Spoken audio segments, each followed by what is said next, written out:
Hello दोस्तों, नमस्कार, प्रणाम। आइए आप सब ठीक होंगे। आपको स्वागत है आपके अपने यूट्यूब चैनल मनीष के सपोर्ट में। सहारा सहारा प्रमुख के निधन पर सेबी चीफ ने दी प्रक्रिया, बोली नियामक के पास चलता रहेगा मामला। उद्योग मंडल फिक्री के एक कार्यक्रम से इतर बुतर के संवाददाताओं से कहा कि सेबी के लिए यह मामला एक इकाई के आचरण से जुड़ा है और यह जारी रहेगा, भले ही कोई व्यक्ति जीवित हो या नहीं। भारतीय प्रतिभूति और विनिमय बोर्ड सेबी की प्रमुख माधवी पुरी बिच ने गुरुवार को कहा कि सहारा समूह के संस्थापक सुब्रत राय के निधन के बाद भी सहारा का मामला पूंजी बाजार नियमों के सक्षम जारी रहेगा। उद्योग मंडल फिक्की के एक कार्यक्रम में से इतर बुच ने संवाददाताओं से कहा कि सेबी के लिए यह मामला एक इकाई के आचरण से जुड़ा है और यह जारी रहेगा, भले ही कोई व्यक्ति जीवित हो या नहीं हो। समूह के विवादास्पद संस्थापक राय को लंबी बीमारी के बाद मंगलवार को निधन हो गया था। भारतीय प्रतिभूति और विनिमय बोर्ड सेबी की चेयरपर्सन माधवी पुरी बिच से जब सहारा समूह के अवितरित धन को निवेशकों को लौटाने के बारे में पूछा गया तो उन्होंने कहा कि उच्च न्यायालय के तहत एक समिति है और हम सभी कार्रवाई उसी समिति के तहत करते हैं। विज्ञापनों के कई दौरान के बाद जिसके पास सहारा में निवेशक के सबूत थे, उन्हें अपना पैसा मिल गया।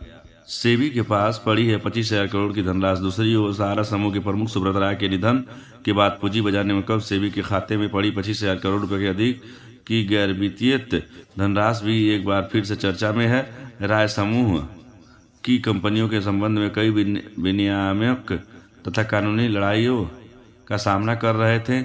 उन पर पूंजी योजनाओं के नियमों एवं दरकिनारे करने का भी आरोप था। हाल ही में सहारा समूह के अपने ऊपर लगे आरोपों को हमेशा खारिज किया। पूंजी बाजार नियमों भारतीय प्रतिभूति एवं विनिमय बोर्ड सेबी 2011 के सहारा समूह की दो कंपनियों Sahara India real estate corporation limited और सहारा हाउसिंग इन्वेस्टिंग को वैकल्पिक रूप से पूर्ण परिवर्तित बांड ओएसएफडी के रूप में पहचाने जाने वाले कुछ बांडों के जरिए करीब 3 करोड़ निवेशकों से जुटाए गए धन को वापस करने का आदेश दिया था।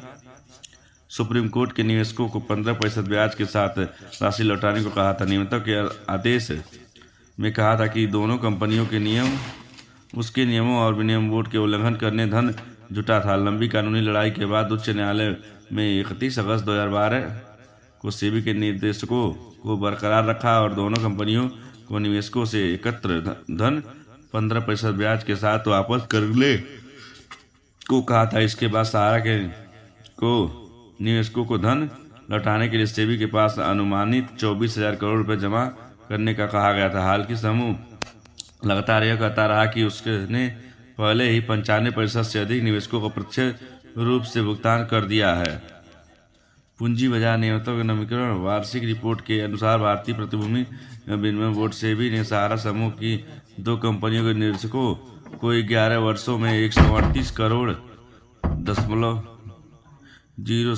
वापस किए गए। इस बीच पुनर्भुगतान के लिए विशेष रूप से खोले गए बैंक खातों में जमा राशि बढ़कर 25,000 करोड़ रुपए से अधिक हो गई। सहारा की दो कंपनियों के अधिकृत बॉन्डधारकों को इसको लेकर कोई दावा नहीं किया गया और कुल राशि पिछले वित्त वर्ष 2022-23 में करीब 7 लाख रुपए बढ़ गई, जबकि सेबी सहारा पुनर्भुगतान खातों में इस दौरान शेष राशि 187 करोड़ रुपए बढ़ गई। वार्षिक रिपोर्ट के अनुसार सेबी को 31 मार्च 2023 को तक वर्ष 53,687 खातों में जुड़े 19,650 आवेदन प्राप्त हुए। इसमें से 48,326 खातों में जुड़े 17,526 आवेदनों के लिए 138.07 करोड़ रुपए की कुल राशि लौटाई गई, जिसमें 67.98 करोड़ रुपए की ब्याज राशि भी शामिल है। शेष आवेदन सहारा समूह के दोनों कंपनियों द्वारा उपलब्ध कराई जानकारी के जरिए उनका कोई पता नहीं लग पाने के कारण बंद कर दी गई। सेबी के आखिरी उद्यंत जानकारी के 31 मार्च 2022 तक 17,526 आवेदनों ने संबंधित कुल राशि 138 करोड़ रुपए बताई थी। सेबी ने कहा कि 31 मार्च 2023 तक राष्ट्रीयकृत बैंकों में जमा कुल राशि करीब 25,163 करोड़ रुपए है।